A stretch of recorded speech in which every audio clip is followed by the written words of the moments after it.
او ګرانو هیوادوالو سلامونه احترامات مې ومنئ. څه کم د 2 اونیو وروسته یو ځل بیا زه ستاسو چوپړ کې یم. په نسبت د خپل صحي معاذیرو ومې نشو کولی چې خپل برنامې درسته توګه په نړیواله سطحه او هم په خپل چینل کې په مخه بوزم. حالات کړکېچن دي د نړۍ په سطحه او د منطقې او د سیمې په سطحه، او تاسو ښه معلومه ده چې افغانستان او د پاکستان ترمنځ چې څه روان دي. د پیشبیني او مخکې وینا ما کړې وه، او د پیشبیني ما څو ځلې تاسو په حق کړې وه چې د افغانستان او پاکستان ترمنځ به حالات ترنګړي کېږي او نور به هم خرابېږي. خو د پیشبینیګانو لوی مطلب دا و چې موږ افغانان باید آمادګي ولرو او تیار ورته اوسو چې د خپل ځان او د خاورې نه څنګه دفاع وکړو. ځکه دا یو ښکاره خبر ده چې پاکستان د نظامی نقطې نظر نه د اسلحې وسایل او د تجهیزات زیات لري، او موږ هیڅ هم نه لرو. موږ ته ابتدایي وسایل هم نه لرو، او موږ په دې تیرو 4 کلونو کې ونشو کولی چې هغه ابتدایي ضرورتونه خپل رد کړو چې تر څو دښمن موږ ته سرې سترګې ونه ښیي. خو ګورو چې پاکستان د خپل هغه برترۍ نه چې لري لګیا دی ګواښ کوي، او زموږ تاسو ځوابونو ته اعتنا هم نه ورکوي. لومړی درس د مخه د پاکستان د حملې په نتیجه کې چې د برمل او د خوست په سیمه کې وکړله، دغه شهیدانو کورنیو ته تسلیت وایم، او د لوی رب العزت نه هغوی ته صبر جمیل او د شهیدانو ته اجر جزیل او د جنت فردوس غوښتونکی یم. خدای دې زموږ تاسو هر دښمن چې د هر طرفه چې خدای دې ړانده او کاڼه لري، او الله دې لکه څنګه چې په تاریخ کې همیش ناکامه دي لري. منګه کوشش وکړه چې د دې ځواب ووایو. آیا د دې ځواب نه باید موږ مطمئنه اوسو؟ ښکاره خبر ده چې موږ مطمئنه نه یو، لپاره دی چې موږ سره هغه وسله او هغه توانایي نشته چې په څرنګه پاکستان پر موږ حمله کوي موږ دغه ځواب وایو. هغه په جهازونو راځي، موږ سره جهاز نشته. هغه سره قوي میزایل دي، موږ سره میزایل نشته. هغه د ټول سیستم لپاره رادارونه او هغه مترقي سیستمونه لري، موږ سره هغه وجود نه لري. ځکه چې موږ په خپل ځان باندې هر څه حرام کړی دي. موږ علم ته، ساينس ته، قوت ته چې قرآن موږ ته حکم کوي چې تاسو لا شي قوت ترلاسه کړئ تر څو تاسو دښمن په مقابل کې ودرېږئ. موږ هغې ته وایو چې دا مبادئ او د دې لاسته راوړنه دومره مهمه نه ده. اما کله چې دښمن را باندې راځي بیا ټول ورختای او دی خوا ګوري. د باوجود هم په وچ لاس باندې مجاهدینو جسارت وکړ او په پاکستان باندې یرغل وکړ، او ډېرې سیمې دوی تر لاندې کړلې او د دوی پوستې ونیولې. د یو راپور په اساس 3 پوستې دي، د یو راپور په اساس 4-5 پوستې ویل شوي، او په ځینو رسنیو کې دا هم ویل شو چې 7 پوستې مجاهدینو د پاکستان نه نیولې دي. که دا 5 او که دا 8 هر څومره چې دا لویه راسته راوړنه ده، ښه خبره ده چې دا کړې. آیا دا زموږ مشکل حلوي؟ نه، موږ مجبوریږو چې د یو ډیپلوماتیکې ناستې په نتیجه کې دا ځایونه د لاسه بیرته ورکړو او زموږ هغه شهیدانو وینه ټوله هدر شي. په لحاظه دا ګټه نه کوي. اول خو د دې په متعلق زما نظر دا دی چې موږ باید داسې یو ستراتیژي ته مد نظر ونیسو چې دغه سیمې چې موږ نیولې دي یا دا پوستیم چې نیولې ده دوباره پاکستان ته په هیڅ قیمت ورنه کړلی شي. او که ډېر زیات فشار راشي باید معاهده داسې وشي چې د هغې سیمې پښتانه هم زموږ ورونه دي او د افغانستان د خاورې بچي دي، نو دا دې ورته ویل شي دا د هغې غاړې پښتنو ته سپارل کېږي. دا مسؤلیت به د پاکستان اردو ته نه ورکول کېږي. پاکستان اردو به بیا د افغانستان په سرحد ته نه راځي، یعنې د ډیورنډ کرښې ته به نه راځي، ځکه چې دا خو موږ رسمي سرحد نه منو، یو کرښه ده جبري راښکل شوې ده. د ټول نه مهم ټکی دا دی چې په دې عملیاتو په نتیجه کې پاکستان یو بل پروپاګند شروع کړ او دوستان زیات په تشویش کې کړل، چې هغه دا چې دا پاکستان اعلامي او داسې پروګرامونه جوړ کړ مسلسل چې واخان سیمه باندې پاکستان حمله کړې ده او د واخان سیمه د افغانستان نه جلا کړې ده، نیولې ده او خپل لارې جوړه کړې ده د تاجکستان لپاره. دوستان ډېرو زنګونه ووهل، پوښتنې رانه دا کولې چې آیا دا رښتیا دی که نه دی. نو ما تر خپل هغه معلوماتو مې چې درلودل دا مې ورسره شریک کړل چې هغه تاسو سره هم شریکوم، اول خو دا دی چې دغه اعلانات اکثرا د پاکستان د ډي جی آی اس پی آر چې د پاکستان د ملټري اسټابلیشمنت اطلاعاتو شعبه ده د هغې په ذریعه چې دوی دغسې استخباراتي کسان لري په میډیا کې په سوشل میډیا کې د هغې په ذریعه دا کلیپونه کافي جوړ کړل او په څو دغې رسنیو کې دا تایید کړل چې دلته ګویا په افغانستان باندې ګواښ شوی دی او ګواښان جدا شوی دی دا کار خو اول دی د عوامل دا و چې یو د دې جګړې د سیمې نه د ټولو نظر واړی چې دلته کوم تود جنگ شروع شوی دی ځکه تاسو معلومه ده د ټانک په سیمه کې د باجوړ په سیمه کې د وزیرستان په سیمه کې په بلوچستان کې د پاکستان په اردو باندې او پښتو باندې ډېر زیاتې حملې وشي ډېر مرګ ژوبله ورته واوښتله او ډېر ځاني خطرات ورته متوجه شول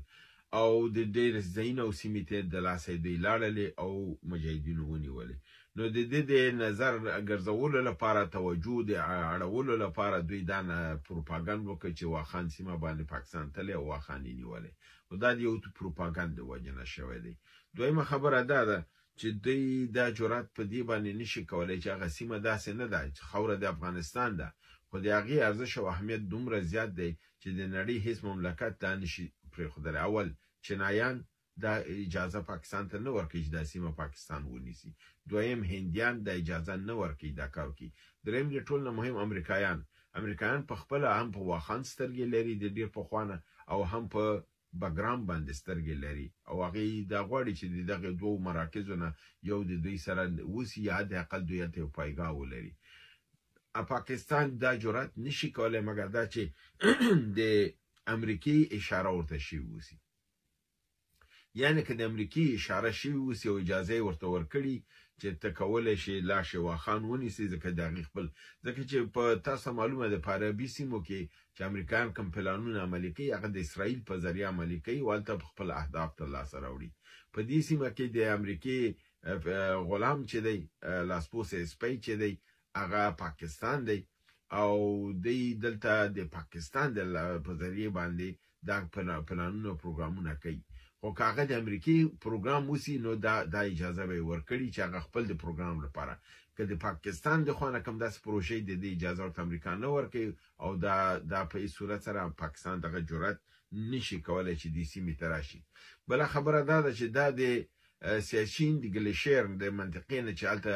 د پاکستان د هند سره وجنګېد او هندیان ورته ماته ورکړه د هغې نه دا ډېره زیاته مشکله سیمه ده د واورو د یخوالي او د مشکلاتو له وجې نه زه فکر نه کوم چې پاکستان دلته د افغانانو سره مقاومت وشي کولی یا دوی دلته ټینګېدی وشي که دوی د سیمه باندې حمله وکړي ډېره مرګ ژوبله به ورته واوړي او بېرته به په شا باندې مجبور شي چې لاړ شي بله خبره دا ده چې دلته د اسلامي امارات وزیر دفاع یعقوب مجاهد ورغلی و دا سیمه یې لیدلې ده او په دې سیمه کې هغې ځینې پروژې پیاده کړي دي د هلته یو ولسوالي نوې جوړوي خلک منتقلوي او دلته نوی ښار جوړوي په لحاظه دا منطقه دا سیمه چې ده داسې اسانه نه ده چې پاکستان ورته راشي یا طالبان د هغې نه بېخبره دي دا درسته خبر ده چې د عبدالرحمن خان او حبیب الله خان نه رانیولې تر دغه تیر د طالبانو نه مخکې نظامه پورې واخان ته د افغانستان د حکومت هېڅ وګړی نه و تللی او هلته د دوی کوم اثر و دغه نه و مګر هم د طالبانو راتګ نه بعد ملا محمد یعقوب مجاهد هلته لاړو د سیمې خلکو سره یې وکتلې مرستې یې وکړلې ډېرې وعدې یې وکړلې او اوس هم تګ راتګ هلته شته دی او دوی هلته خپله یو څه قوه اچولې ده او د نوي ښارګوټي باندې کار هغه شروع شوی دی په لحاظه په دې اساس دا یو اوازه ده چې دوی اچولې ده خاص له ده لپاره چې دوی د خلکو نه فکرونه مغشوش کی او د دغه جنگ نه چې دوی پکې لګیا دي ماته خوړلې د هغې نه یې واړئ بله خبر دا ده چې خپله د پاکستان سیاسیون هم د دغه پاکستان د حملې او د یرغل د افغانستان باندې مخالف دي دغه تیره شپه شاهد خاقان عباسي د پاکستان پخوانی وزیر اعظم خپل په مرکه کې ویلي چې د پاکستان اردو د افغانستان ته په ډیره ټیټه سترګه ګوري د یو ملک په سترګه ورته نه ګوري او د هغې د تمامیت ارضي احترام نه کوي منګه باید د دوو ګاونډیانو په شکل کې یو د بل احترام وکړو او هغې ته موږ د یو مملکت په سترګه باید روابط ورسره وساتو تر څو چې دا نه شوي ستونزې به زیاتې نه تنها چې پاکستان به په مشکلاتو کې بلکې دې ستونزې به نورې هم زیاتېږي. یعنې دا یو اعتراف دی د یو صدر اعظم د پاکستان د خوا نه چې هغه وایي پاکستان اردو چې د افغانستان ته د یو مملکت په سترګه نه ګوري بلکې په ټیټه سترګه ورته ګوري او هلته دا مداخلې کوي چې دا مداخلې د پاکستان او د افغانستان په ګټه نه دي. بله دا د پاکستان اردو دا کوي چې دوی په دغه ورځو کې دا کمې شخړې هلته روانې شوي دي. دوی د وزیرستان شمالي او جنوبي یعنې د کرم د سیمې یا د کرم ایجنسۍ د مشرانو سره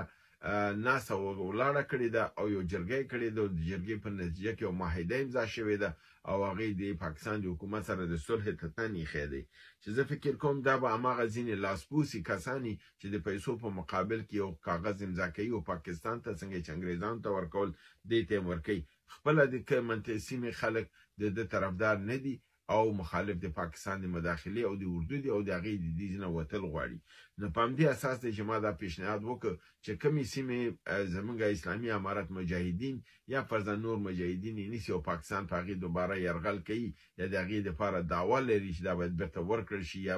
د ډیپلوماتیکو لار نه، زما په نظر دا باید ورنه کړلی شي. دا باید د آزادو سیمو په شکل کې چې د پاکستان د اردو د دغې قبضې نه وتې دي باید د خپله ملت او خلکو ته وسپارل شي او ورو ورو همداسې دا سیمې پاتې شي تر څو اردو د پنجاب د دغې سیمې نه وځي او دا خاوره ورو ورو چې هما رقم لویې جرګې فیصله کړې وه، لویې جرګې ملي د پښتنو په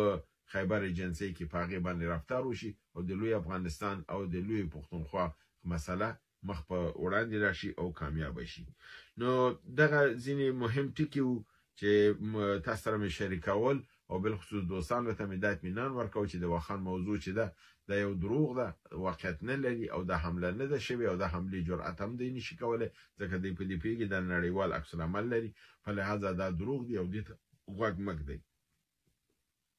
هیله ده چې برنامه مې وګورئ، خوښه کړئ او دوستانو سره شریکه کړئ. تر بل برنامې تاسو له رب العزت باندې سپارم. وما علینا الا البلاغ.